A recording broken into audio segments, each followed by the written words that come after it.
बिस्मिल्लाहिर्रहमानिर्रहीम। इसमें मोहम्मद इरफान अफजल और आप देख रहे हैं यूनिवर्सल वीज़ा गाइड। मैं लेकर आता हूँ आपके तमाम इमिग्रेशन मसाइल का हल। जिन दोस्तों ने इस चैनल को सब्सक्राइब नहीं किया उनसे रिक्वेस्ट है कि चैनल को लाइक करें, सब्सक्राइब करें, चेक करें ताकि हमारी कम्युनिटी में इजाफा हो। आज की जो वीडियो है वो है यूके में लॉज चेंज हुए हैं, यूके स्किल वर्कर के हवाले से, उसके बारे में हम डिस्कस करेंगे। तो 4 अप्रैल से कानून तब्दील हो चुका है। अब एम्प्लॉयर को ज़्यादा सैलरी देना होगी। ये 26,200 से बढ़ा के इन्होंने 38,700 कर दी है। बहुत ज़्यादा सैलरी में इंक्रीज हुआ है। अब तो आम लोग जो कि किसी को बुलाना होता था वो तो बहुत मुश्किल है, क्योंकि इस पे टैक्स बहुत ज़्यादा हो जाएगा। और शॉर्ट ऑक्यूपेशन पे जो लोग आते थे वो पहले 20,960 था, उसको इंक्रीज करके इन्होंने 30,960 कर दिया है। 20% जो डिस्काउंट होता था शॉर्ट ऑक्यूपेशन लिस्ट पे वो भी ख़त्म करने जा रहे हैं जी। और जो शॉर्ट ऑक्यूपेशन लिस्ट है उसको तो तब्दीली किया जा रहा है, उसको चेंज करके न्यू इमिग्रेशन सैलरी लिस्ट का नाम दिया गया है और उसको उसकी तादाद को भी कम कर रहे हैं। उसमें तो पहले होते थे मेरे ख्याल 55 कैटेगरीज थे, उनको कम करके 21 पे आ जाएंगे। उसके बारे में डिस्कस करता हूँ जी। हेल्थ और केयर वीज़ा में बड़ी तब्दीली कर दी गई है। उसकी इनकम को तो वही है, लेकिन डिपेंडेंस का प्रॉब्लम हो जाएगा। डिपेंडेंस आप नहीं बुला सकते हेल्थ एंड केयर वीज़ा के ऊपर, ये बात ध्यान में रखें। अगर आप एक कंपनी है, आपको काउस इश्यू हुआ था सर्टिफिकेट ऑफ स्पॉन्सरशिप 4 अप्रैल से पहले, तो आप पर पुराने कानून नहीं लागू होंगे। तो ये बात ध्यान में रखें। लेकिन आपको पता है ना उसकी डेडलाइन होती है और उसके फ़ौरन ही आपने अप्लाई करना होता है। इन दिनों पर होम ऑफिस में बहुत ज़्यादा प्रेशर था, क्योंकि एम्प्लॉयर जो था वो इस नए कानून से बचने के लिए बहुत ज़्यादा एप्लीकेशनें फाइल कर दी गई थी। तो तकरीबन डेली के जो है ना वो उन्होंने स्लॉट रखे हुए थे होम ऑफिस में, 60 टू 100 वो कॉस्ट इशू करते थे, जो कि बहुत बड़ी फिगर है। और जो लोग स्किल वर्कर वीज़ा पर मौजूद हैं यूके में ऑलरेडी, या जिनके वीज़े लग चुके हैं, वो इस कानून से एग्जम्प्ट हैं। वो पुराने कानून के तहत ही आएंगे। उनके सैलरी इनकम थ्रेशोल्ड वही रहेगा, कम टैक्स पे करना पड़ेगा और उनके एक्सटेंशनें भी उसी के ऊपर हुआ करेंगी।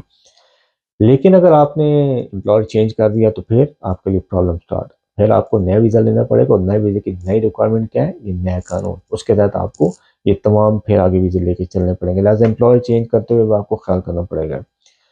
और जैसे कि मैंने आपको बताया कि जो नई लिस्ट आ रही है शॉर्ट ऑक्यूपेशन की, इसमें ओनली 21 ऑक्यूपेशन इन्होंने डाल दिए। बहुत ही सख्त कानून करने जा रहे हैं।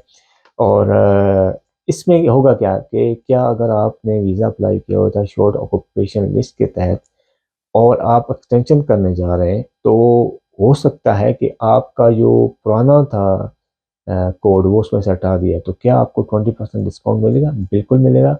अब सिर्फ आपने ये प्रूव करना होगा कि जिस वक्त आपने वीज़ा अप्लाई किया था पहला, वो शॉर्ट ऑक्यूपेशन लिस्ट में आता था।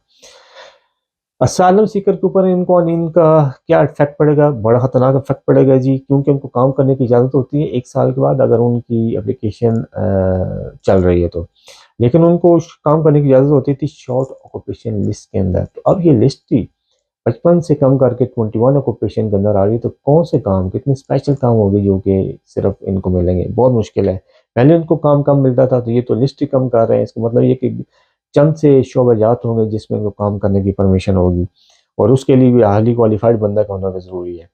लेकिन इसमें एक और अच्छी खबर ये है कि जो स्किल वर्कर वीज़ा था, उसमें पहले आपको पता है ना कि आपको 20 घंटे काम कर सकते थे, सेम प्रोफेशन के अंदर काम कर सकते थे। लेकिन अभी इन्होंने इसको थोड़ा-सा ईज़ी कर दिया है। मैं वर्डिंग आपको कोट कर देता हूँ। ईज़ी उन्होंने ऐसे किया है कि जो स्किल वर्कर वीज़ा पे लोग हैं, वो अपने एम्प्लॉयर के साथ-साथ 20 घंटे दूसरी जगह भी काम कर सकते हैं, अगर जो supplementary work in any role that meets skill level of the sponsorship. यानी कि आप ऐसा काम कर रहे हैं जो कि आपने जो स्पॉन्सरशिप लिया हुआ है उसके स्किल लेवल को मीट करता है, तो आप एक्स्ट्रा काम भी कर सकते हैं। ये एक अच्छा काम हो चुका है जी। मतलब आप 20 घंटे कहीं और भी काम कर सकते हैं, अगर आप उधर से आपके पास कुछ टाइम वगैरह बच जाता है।